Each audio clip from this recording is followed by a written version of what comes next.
Carla Homolka served 12 years in prison for manslaughter after a plea deal for testifying against her ex-husband Paul Bernardo. She was released from prison in 2005. 1987년 5월 4일 캐나다 토론토 교회의 스카버러 마을에서 한 젊은 여성이 버스에서 내린 지 불과 몇 분 만에 갑자기 공격을 받고 강간당했습니다. 특히 이는 이 지역에서 5년 동안 이어진 어린 소녀들을 대상으로 한 연쇄살인과 성추행 사건의 시초이기도 했다. 용의자는 항상 그림자 속에 숨어 있으며 스카버러 강간범이라는 별명을 가지고 있습니다. 그렇다면 이 냉혹한 살인자는 누구이며 그가 이런 잔인한 행위를 저지르게 된 동기는 무엇입니까? 아래에서 답을 찾는 데 동참해주세요.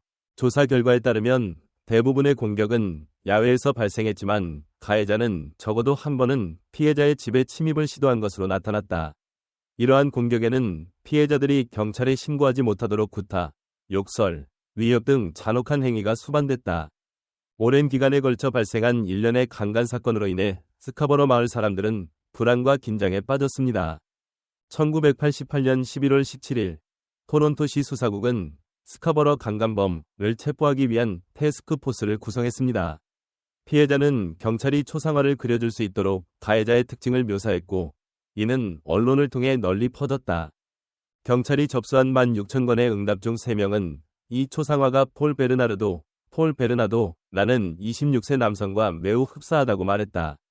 그들은 얻은 정보를 바탕으로 이 남자의 과거를 더 깊이 파헤치기 시작했고 이를 통해 극도로 끔찍한 진실을 밝혀냈다.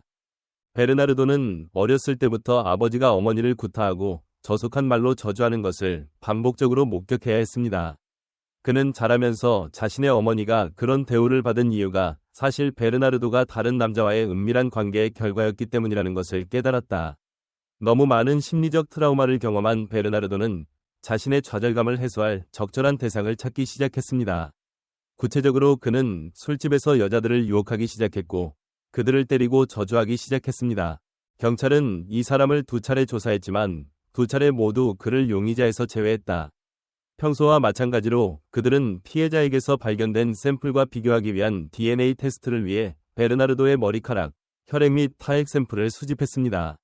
철저한 수사를 소홀히 한 경찰은 실수로 가해자를 그물망에 빠뜨리고 또 다른 불법 행위를 저지를 기회를 갖게 됐다. 베르나르도의 운명적인 만남은 23세의 나이에 토론토에서 열린 애완동물 대회에 참석했을 때 이루어졌습니다. 그곳에서 그는 같은 병든 망상을 공유하는 자신보다 6살 어린 소녀 칼라 호몰카를 만난다. 두 사람은 빠르게 사랑에 빠졌고 1989년 12월 초에 약혼하기로 결정했습니다. 약혼자의 집을 방문하는 동안 베르나도는 호몰카의 막내 여동생 타미를 주시했습니다. 이 사실을 알고 있음에도 불구하고 호몰카는 질투심이 없었을 뿐만 아니라 그녀의 남자친구가 그녀의 여동생을 속일 계획을 세우는데도 도움을 주었습니다. 1990년 7월 부부는 호몰카가 일하던 동물병원에서 훔친 마취제가 함유된 음식을 자매에게 먹였습니다. 약이 효과를 발휘하는 것처럼 보이자 베르나르도는 다가와 태미에게 타락한 짓을 저지를 준비를 했습니다. 그런데 왠지 그가 행동하기도 전에 소녀가 갑자기 잠에서 깨어났다. 특히 이 과정에서 호몰카는 목격자 바로 옆에 섰고 여동생의 성폭행 장면을 녹화할 준비까지 했다. 다행히도 타미는 아직 특이한 점을 발견하지 못했습니다. 1990년 12월 23일 첫 번째 실패 이후 포기하지 않은 호몰카는 집에서 열린 크리스마스 파티에서 언니의 술에 계속해서 약을 먹였고 이번에는 그녀의 계획이 성공했습니다. 그러나 이 여성은 부주의하게 너무 많은 양의 약을 사용하여 실수로 피해자가 구토를 하고 의식을 잃게 만들었습니다. 겁에 질린 두 사람은 재빨리 태미를 침실로 데려가 현장을 청소한 뒤 비디오 테이프를 숨겨 911에 신고했다. 그러나 태미는 그녀를 구하려는 의사의 노력에도 불구하고 병원에서 사망했다. 타미의 얼굴에서 특이한 화상을 발견한 후 지역 경찰은 베르나도와 호몰카를 신문했습니다. 그들은 아무런 근거도 없이 태미가 즐겁게 놀다 화상을 입었다는 베르나르도의 설명을 받아들였다. 사실 이 상처는 부부가 언니를 공격했을 때 마취제인 할로세인으로 인해 생긴 상처였다. 결국 의사들은 태미가 술을 너무 많이 마신 후 구토로 질식해 사망했다고 결론지었습니다. 1991년 2월 1일에 베르나도와 호몰카는 온타리오주 포트 다하우지 마을로 이사했습니다. 호몰카는 베르나도와 함께 살았던 곳으로 계속해서 새로운 소녀를 유인했습니다. 부부는 다시 한번 술의 약을 먹인 뒤 피해자에게 폭행을 가하고 사건을 녹화했다. 다행히 이번에는 피해자가 살아남았으며 학대에 대한 기억은 전혀 없습니다. 1991년 6월 29일 베르나르도와 호몰카의 결혼식이 진행되는 동안 보트에 탄 사람들은 호수에서 인체 일부가 들어있는 콘크리트 블록을 발견하고 극도로 충격을 받았습니다. 시신은 2주 전에 실종된 14세 소녀 레슬리 마하피 위 것으로 확인됐다. 레슬리는 죽기 전 사악한 부부에게 납치돼 학대와 고문을 당했다. 경찰이 사건을 조사하는 동안 폴 베르나르도와 칼라 베르나르도는 하와이로 신혼여행 중이었다. 거의 1년 후인 1992년 4월 30일 온타리오주 벌링턴의 도랑에서 15세의 크리스틴 프렌치 위 시신이 발견되었습니다.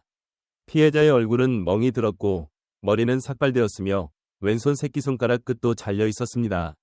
소녀가 매일 학교에 다니던 그레이스 루터교회 주차장에서 피해자의 것으로 추정되는 신발이 발견됐다. 목격자는 피해자의 시신을 발견한 뒤 지난 4월 16일 오후 2명의 낯선 사람이 프랑스인을 크림색 쉐보레 카마로에 강제로 태우는 것을 목격했다고 말했습니다. 실제로 베르나르도와 그의 아내의 차가 노란색이었기 때문에 목격자는 신분증을 잘못 봤다. 나중에 경찰은 프렌치와 레슬리의 죽음을 동일한 살인자로 결론 내렸지만 수사에 실제로 도움이 되는 단서는 없었습니다. 1993년 1월 칼라 호몰카가 마치 구타당한 것처럼 멍든 눈으로 출근하자 동료들은 이상함을 느꼈습니다. 그러나 묻자 그녀는 교통사고로 부상을 입었다고 거짓말을 했다. 이 답변으로는 동료들의 의심과 걱정을 풀 수 없었기 때문에 그들은 몰래 호몰카의 부모에게 전화를 걸었습니다. 소식을 들은 그녀의 부모는 폭력 혐의를 받는 남편을 멀리하기 위해 서둘러 딸을 데려와 집으로 데려갔다. 병원에서 호몰카는 베르나도가 손전등으로 그를 잔인하게 구타했다고 주장했습니다. 그는 즉시 체포되어 무기폭행 혐의로 기소되었지만 며칠 후 보석으로 석방되었습니다. 석방된 후 베르나도는 떠났고 포트 다우지에 있는 부부의 집으로 돌아오지 않았습니다. 한 달 뒤 캐나다 법의학센터는 현장에 남겨진 스카보로 강간범의 DNA를 베르나르도가 2년여 전 제공한 샘플과 비교하기 시작했다. 현재 DNA 검사는 아직 비교적 새로운 것으로 알려져 있습니다. 토론토에서는 법과학센터 CFS만이 이 테스트를 수행할 자격을 갖추고 있으며 비교를 위해 수만 개의 DNA 샘플을 테스트해야 합니다. 그리고 예상대로 살인자와 폴 베르나르도의 DNA는 완전히 일치했다. 베르나르도에게 유죄를 선고할 충분한 증거가 확보되자 경찰은 1993년 2월 17일 그를 체포했습니다. 지불해야 할 대가 동시에 호몰카는 베르나도에 대해 증언했습니다. 그 대가로 검찰은 그녀의 형량을 징역 12년으로 줄이는 데 동의할 예정이다. 4일간의 신문 동안 호몰카는 베르나도가 그의 여동생 타미의 죽음에 대해 비난했습니다. 그녀는 또한 남편이 피해자의 집 마당에서 레슬리 마하피를 납치하고 주차장에 있는 차에 크리스틴 프렌치를 유인했다고 밝혔습니다. 두 불쌍한 소녀들은 베르나르도에게 목이 졸려 죽기 전에 성적 학대를 받았습니다. 또한 호몰카는 자신의 살인자 남편이 과거 최소 30명의 여성을 성폭행한 공적을 자신에게 여러 차례 자랑하기도 했다고 말했다. 호몰카는 자신을 잔인하게 구타당한 아내라고 묘사하면서 베르나르도가 자신을 사건에 참여하도록 강요했으며 자신이 다음 피해자가 될 것이라는 두려움 속에 살았다고 고백했습니다. 경찰은 이들 부부의 집을 수색하던 중 스카버러 성폭행 피해자 명단, 성에 관한 어두운 서적, 사냥용 칼, 수갑, 신원 미상의 젊은 여성 2명과 성관계를 갖는 베르나르도의 영상을 발견했다. 호몰카의 이전 증언과는 달리 경찰이 발견한 테이프에는 이 여성이 전적으로 자발적으로 범죄에 가담한 것으로 드러났다.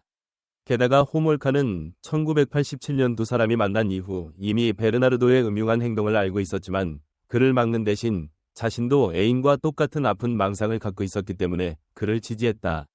두 사람이 결혼한 후 호몰카는 남편을 도와 피해자들을 유혹하고 약을 먹인 뒤 베르나르도가 타락한 행위를 저지르는 동안 그들을 촬영했습니다.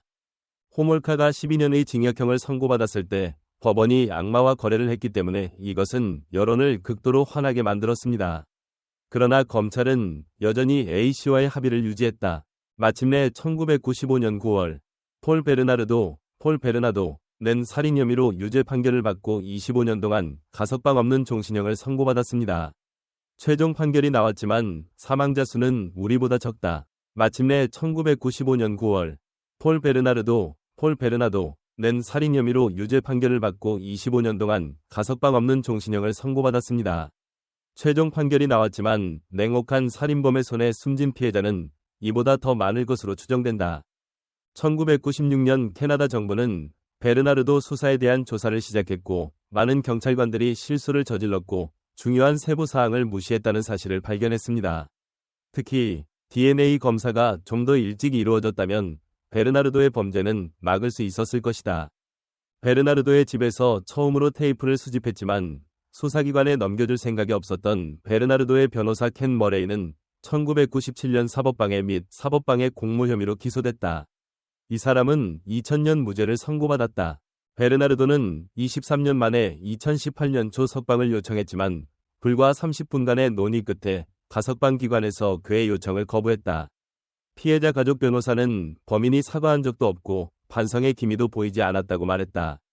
베르나르도와 호몰카의 범죄는 피해자와 그 가족에게 영향을 미쳤을 뿐만 아니라 재판이 끝난 후에도 오랫동안 광범위한 영향을 미쳤습니다. 이것이 바로 온타리오 법원이 피해자들이 강간당하고 살해당하는 모습을 담은 테이프를 파기하라는 명령을 내린 이유입니다. 칼라 호몰카 위 경우 이 여성은 2005년 12년의 복역을 마치고 석방됐다. 그러나 석방된 후에도 이름을 바꾸거나 집을 비울 경우 경찰에 신고해야 하는 등 여러 조건을 준수해야 한다. 48시간 이상 지속되어야 하며 16세 미만의 사람과 접촉해서는 안 됩니다. 지금까지 폴 베르나르도와 칼라 호몰카의 연쇄살인 사건은 캐나다에서 가장 유명한 살인 커플의 교묘함과 교활함으로 인해 여전히 많은 신문에서 반복되고 있다. 결국 그 모든 일이 있은 후 비록 악인들이 법 앞에 형벌을 받았음에도 불구하고 무죄한 희생자들의 고통과 기억은 여전히 살아있는 이들의 마음속에 영원히 각인될 것입니다. 가족과 사회가 여성, 특히 어린 소녀들을 보호하기 위한 조치를 취하여 앞으로는 유사한 비극이 발생하지 않기를 바랍니다. 오늘 사건에 대해 어떻게 생각하시나요? 아래에 의견을 남겨주시면 도움이 됩니다. 감사드리며 다음 사례에 다시 뵙겠습니다.